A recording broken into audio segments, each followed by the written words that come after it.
ligar o computador através desse usuário. Então, olha aí, não perguntar pela senha no início da sessão, né? Mas tem que ter uma senha, né?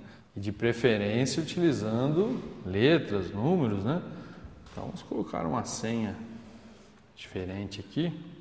Essa senha você vai poder fornecer para o usuário que for utilizar o seu computador, né? Tá ok? Olha aí. Pronto. Temos uma senha. Temos um novo usuário aqui no meu computador, né? Tenho o padrão, que é o administrador, né? O usuário Marcelo, e o usuário geral, né? Tá ok? Vamos dar uma olhadinha nas configurações avançadas, né? Olha que legal. Algumas informações do usuário Marcelo, alguns privilégios que eu posso dar para o usuário, né? O que ele pode e o que ele não pode fazer, né? E quais as pastas, né? Que nível que ele pode estar acessando. Então veja que o Ubuntu realmente tem configurações de usuário muito boas, né? Tá aí, configurado, né? Posso criar grupos de usuários também, né? Posso colocar vários usuários no mesmo grupo, né? Enfim, todo o processo de administração do sistema, né? Tá aí, criamos um usuário. A partir de agora, quando a gente ligar o computador, além do usuário administrador, eu tenho agora também essa segunda opção de usuário, tá? Só relembrando, como que nós chegamos lá mesmo, gente?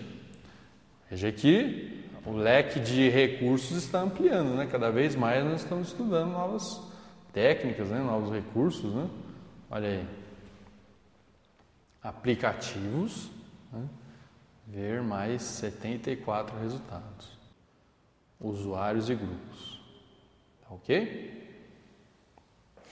Pode configurar outros usuários? Pode. É importante que você tenha lá a quantidade de usuários que for necessário para você estar utilizando, né? Pode ser um usuário até para cada pessoa que está utilizando o computador, né? Não precisa ser um geral como eu fiz, não. Pode ser, vamos supor, se tem 4 pessoas que trabalham lá no mesmo computador, você pode criar um usuário para cada um, né? Tá ok? Estudar mais um aplicativo, gente. Vamos estudar esse utilitário de unidades, né? Um recurso muitíssimo útil aqui do Ubuntu, né? Um recurso que permite você administrar o seu disco, né? Veja só, nesse utilitários de unidade, né? Eu tenho acesso ao meu CD, ou DVD, se tivesse um pendrive, né? E ao meu disco rígido.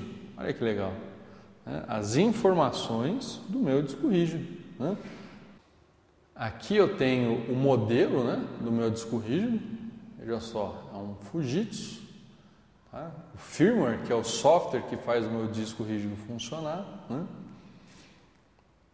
Ele dá um status do meu disco. Olha lá, o disco possui alguns setores ruins, hein? Olha aí. Poderia fazer um check-up nele, né? E eu tenho aqui os volumes ou partições do meu disco, né? Cada trecho desse aqui é uma partição do meu disco. Que legal. Né? São as partes, são os trechos do meu disco, né? Então eu tenho aqui um trecho, uma partição de 144 GB e tem uma outra de 106 GB, uma outra de 89 também, né? Que partições são essas? São partições que foram utilizadas pelo sistema operacional Windows e pelo sistema operacional Linux, né? Veja que o Linux não pegou tudo, né, para ele, né? Ele deixou uma outra partição aqui, separadinho. O Linux pegou 89 GB do meu HD, né? Não que ele esteja utilizando tudo isso não, viu, gente? Ele criou uma partição automaticamente desse tamanho, lá naquele nosso processo de instalação, né? E aí, gente, você tem algumas ferramentas, né, bem interessantes para analisar o seu disco, seja de cada uma dessas partições, né, por exemplo, né? Por exemplo, a opção checar sistema de arquivos, né, dar um diagnóstico do seu disco. editar partição, né, para eventualmente você aumentar ou diminuir o tamanho dessa partição, né? Excluir partição, vai